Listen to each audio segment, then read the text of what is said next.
If you think you know the rules of air travel, I need you to pause and listen very carefully. It is currently December 2025, and in just a few weeks, the global travel landscape is going to shift in a way we haven't seen in decades. We aren't just talking about packing tips anymore.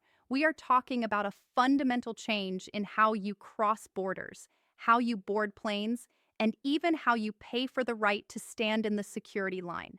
For the last year, you've heard rumors.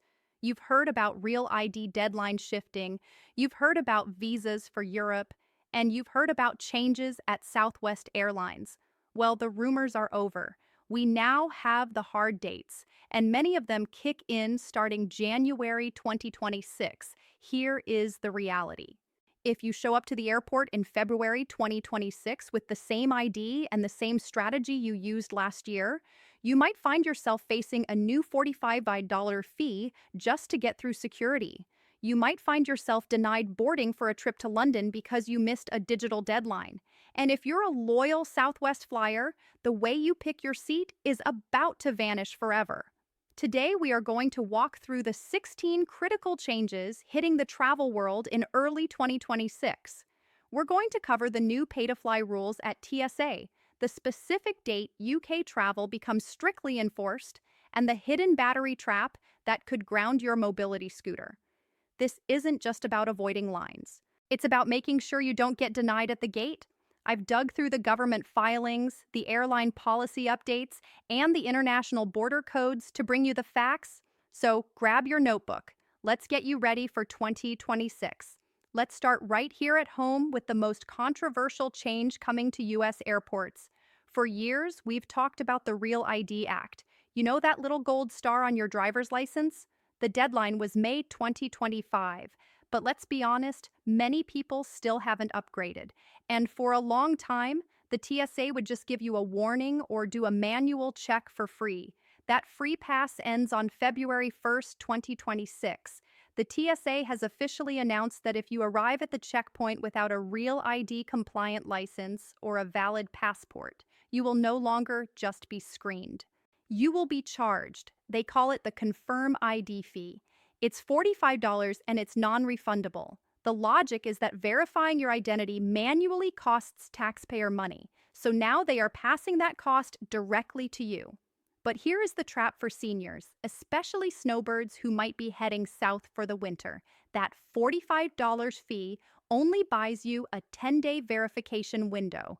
Let's say you fly from New York to Florida on February 1st. You pay the $45 because you forgot your passport.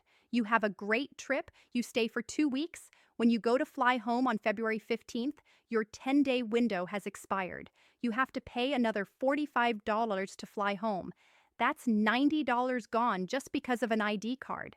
The fix: if you don't have a real ID, do not rely on this fee system. It involves a separate line and delays of up to 30 minutes.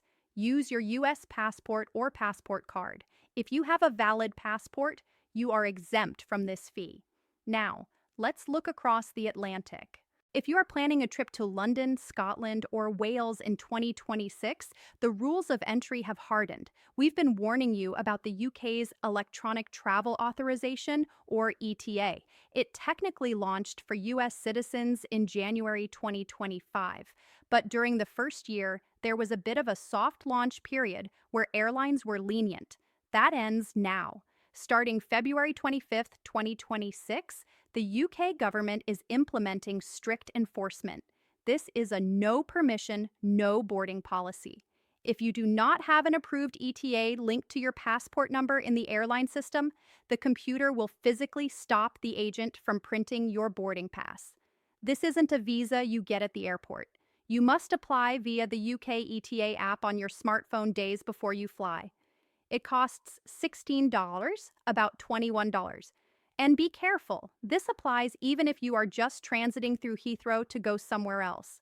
Don't let a layover turn into a travel nightmare. While we are talking about the UK, prepare your wallet.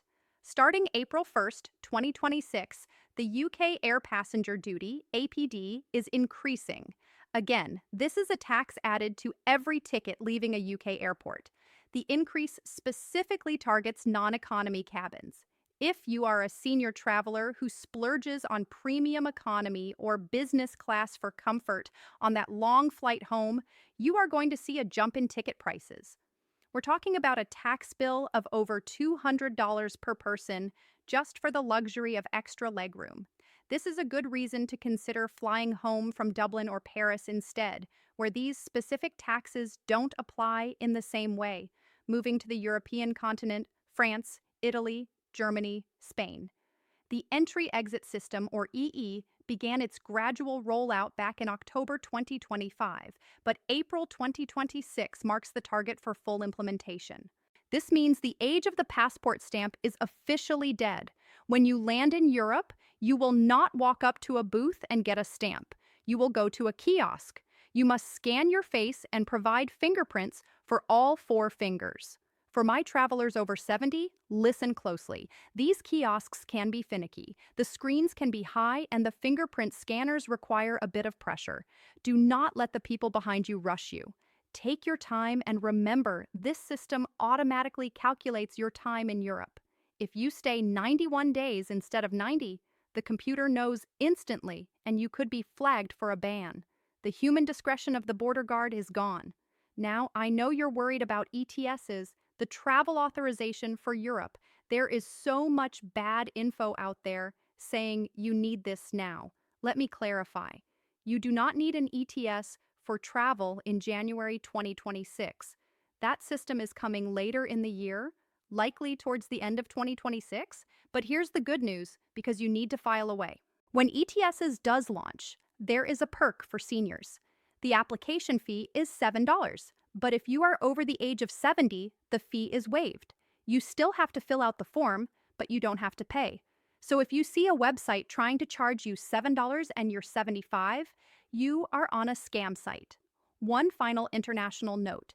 If you are booking a cruise to South America or a trip to Rio for early 2026, remember that Brazil reinstated its visa requirement for U.S. citizens back in April 2025. This is still catching people off guard. It is an electronic visa, but it requires you to upload bank statements and flight itineraries. It costs about $80. If you show up for your Amazon cruise without this, you won't get on the ship. This is fully active for January 2026 travel. Now, let's talk about the airline that many of you love for its simplicity, Southwest Airlines. For 50 years, they've been the open seating airline. You checked in, you got a number, you picked any seat. Mark this date, January 27th, 2026. That is the day the music stops. All Southwest flights departing on or after this date will have assigned seating. This is a massive cultural shift. You will no longer need to check in exactly 24 hours in advance to get a decent seat. Instead, you will pick your seat when you buy your ticket, just like on Delta or United. But here's the catch. They are introducing premium zones. The front rows and exit rows with extra legroom will now cost extra money. If you want to sit in the front to get off the plane quickly, which I know many seniors prefer, you will likely have to pay a premium for that assignment. This change also triggers a new rule for what Southwest calls customers of size. Historically, if you needed 2 seats for comfort, you could buy 2 and get a refund for the second one after the trip, no matter what. Starting with the new assigned seating model in 2026, that refund is no longer guaranteed. The new policy states that you will only get a refund for the extra seat if the flight is not sold out. If the flight is 100% full and you occupied 2 seats, you pay for 2 seats. This shifts the financial risk on to you. If you need that extra space, you must book it in advance, and you must be prepared to pay for it if the plane is packed, which, let's be honest, most planes are these days. There is another critical change at Southwest that starts even earlier, on January 11th, 2026, and it affects anyone traveling with a mobility scooter. To comply with new fire safety regulations, Southwest is enforcing a strict limit on lithium-ion batteries. Batteries for mobility devices cannot exceed 300 Wh. Many heavy-duty or long-range scooters have batteries bigger than this. If your battery is 400 Wh, it will not be allowed on the plane. Period. The fix. Go check your scooter's battery now. It's usually printed on the sticker. If it's over 300 W hours, contact the manufacturer immediately to see if they sell a smaller travel battery. Do not wait until you are at the gate to figure this out. It's not all bad news. 2026 also brings some powerful new rights that can save you money and hassle. The Department of Transportation has finally cracked down on airline refunds. In the past, if a flight was delayed, airlines would try to give you a voucher that expired in a year. Under the new rules fully enforceable in 2026, if your flight is significantly changed, you are entitled to an automatic cash refund if you choose not to fly. What is significant? For domestic flights, a delay of 3 hours or more. For international flights, a delay of 6 hours or more. If they hit that 3-hour mark, you have the power. You can walk up to the desk, say, "I am canceling for a refund," and they must return the money to your credit card within 7 days. No more vouchers. There is a special clause here for my travelers with disabilities or mobility issues. It's called the comparable transport rule. Let's say the airline swaps the plane. You booked a large jet with an accessible lavatory, but they switch it to a small regional jet that doesn't have one. Even if the flight is on time, this counts as a significant change for you.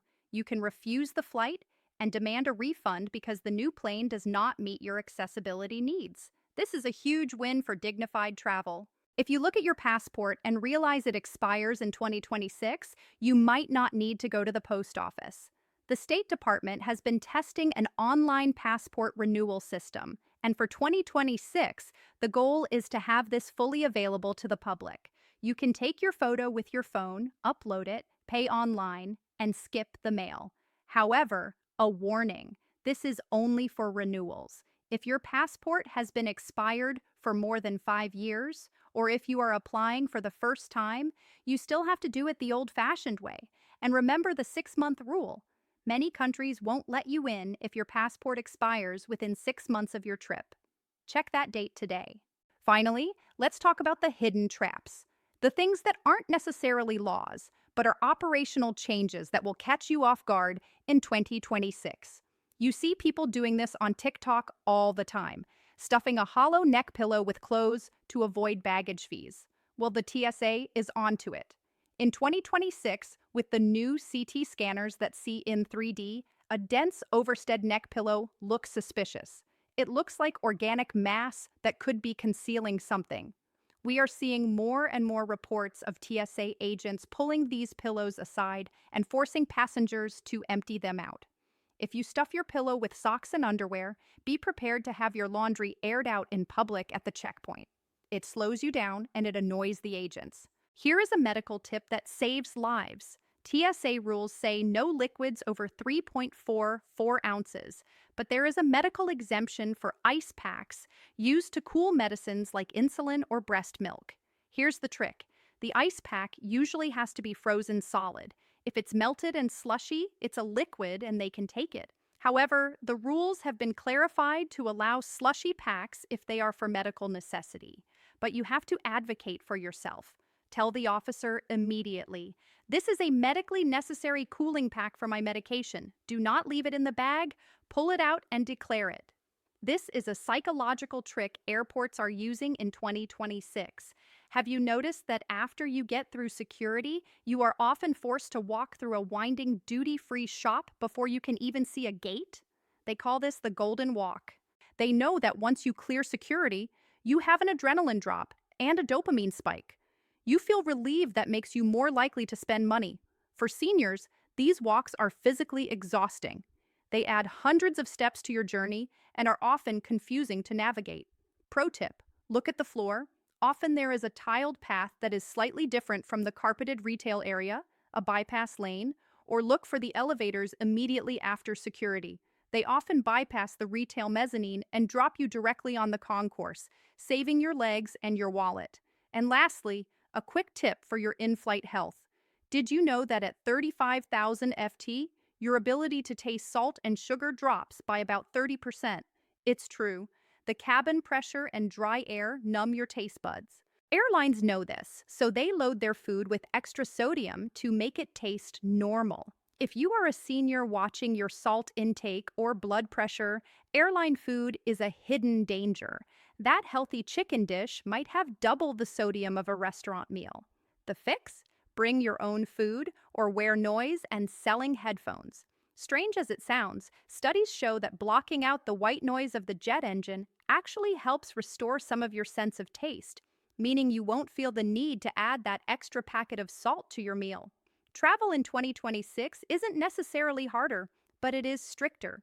The days of talking your way onto a flight or getting a free pass on your ID are gone. Here is your Don't Get Denied checklist for January. Check your ID. If it doesn't have a star, get your passport ready to avoid the $45 fee. Download the apps. You need the airline app for assigned seats and the UKA app for London trips. Measure your battery. Check those scooter specs before you drive to the airport. Know your refund rights. 3 hours delay equals cashback. I want you to keep traveling. I want you to see the world, but I want you to do it with your eyes open. Don't let a battery or a barcode be the reason you miss your vacation. If you found this guide helpful, hit that subscribe button. I'll be tracking these rollouts every single week. Stay safe, travel smart, and I'll see you at the gate.